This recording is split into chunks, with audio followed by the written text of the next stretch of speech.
Another thing I'd like to talk about that seems to be impacting us, and it just multiplies over and over again. If it's not one issue, it's another issue that's getting dumped on us. And that's that high-speed train that they want to run right through our town here. It's going to be closing the bridge. It's going to be affecting property values. It's going to be affecting our way of life. I mean, for no reason at all, I can't. For the life of me, I can't understand why they want to run a train down to Miami. Go west. Go out in the cow country. Put little cow catchers on the front of the train. The cows don't mind. But the impact that it's going to have on us here in the Treasure Coast and our quality of life, it just blows me away.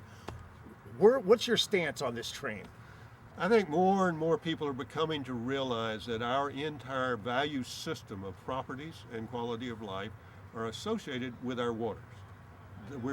So those things that impact water access, water availability, will have a direct effect on whether we live on the water, whether we live out toward in India. Are you talking about the drawbridge here that's going to be closed 12 out of 12 hours a day? Well, approximately 10 out of 12 hours a day. Oh, it's pretty close. It's about 10 out of 12 hours a day, yes. And so that's going to destroy us. That's not an exaggeration. That will destroy us as a waterfront community, because it will prevent the access both for those that want to go through the Okeechobee Waterway and those that want to go out into the Atlantic or into the Indian River Lagoon. So that's going to destroy us as a water access community. We will have to become something else. I don't know what, but we'll have to become something else, because with that train, with those, now there are other issues, and there's safety, and there's issues of people not being able to get to the hospital, and people not being able to get downtown, and there are all of those other kinds of issues. But to me, the underlying dramatic concern is it's going to shut down our water access. It's going to destroy our marine industry. It's going to destroy our availability of water access. We've got all kinds of marinas up and down the St. Lucie River, and it seems to me the only access is through the bridge over here. Yes. And I see the bridge up a lot, but they're running 32 trains a day. Well, every day. Yeah, and the 10.8 hours is not my estimate, that's their estimate. So, I mean, that's one that came from all aboard, and so it's probably conservative. So, well, then maybe it is closer to 12. Do you think there's anything we can do to stop this train? Yeah, is there anything that we can do to stop this other than stand outside with picket signs? The approach that we're working on is to address the loan. Now, they've talked about having a loan through the Federal Rail Authority, and so we've got different Patrick Murphy and Bill Posey and Lois Frankel. Those are the representatives. By the way, they're all opposed. All of our congressional representatives are opposed to this. I thought this was supposed to be a private issue. Why is there taxpayer money going towards it if this is private industry? This is a low-cost way to do that, and so they've made that application. Now, when all this furor arose and they became concerned that avenue might be cut off, they've gone another route, and they call it private activity bonds. Now, that's really deceiving, because private activity bonds have to be they have to go through a county or a state. I mean, it's not private. It just means the user will be private, not the originator. Right. Now, those bonds are almost like industrial revenue bonds.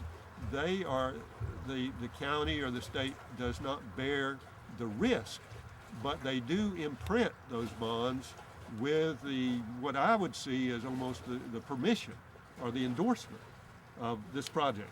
So if they come through they are making, in fact they already have, they've made some overtures to some of the counties that, hey, how about let us issue bonds through you? And so that will then say to the public, well, that county must think it's okay, and that needs to be furthest from the truth. So then it sounds to me that we, as the citizens, need to address this at the county level, find out who does not want these bonds to be funded by us and our wallets, and still keep it in the private industry. Am I right in assuming that? The alternative that they have now is these private activity bonds which must come through a county, although the county or the state does not assume the liability. But just by being associated with it, buyers would interpret that there must be something to this, or the county or the state wouldn't get involved. So it's a misleading thing to me. It sounds misleading. Yeah. So can we object though as a county? Can we say no, we're not a part of that? Well, our county, I can't imagine that would even have any possibility with our county. Brevard County's against it. Volusia at the moment has been approached, and whether they'll take that or not, I don't know. I really don't know, but they've been approached. I know that Vero Beach has big issues with that. Yes. I work up in Vero Beach, and I'm pretty much in touch. I've got my finger on the pulse what's going up there, and they are totally against that train going through Vero Beach as well. Go ahead. Early voting starts on the 20th, so get out there. You know, I know there's an old saying, vote often, vote early and vote often, but truly and seriously, get out there early. If you don't think you can make it to the polls on election day, get out there and cast your vote now. And cast your vote for Ed Fielding. He truly is the champion of our waterways.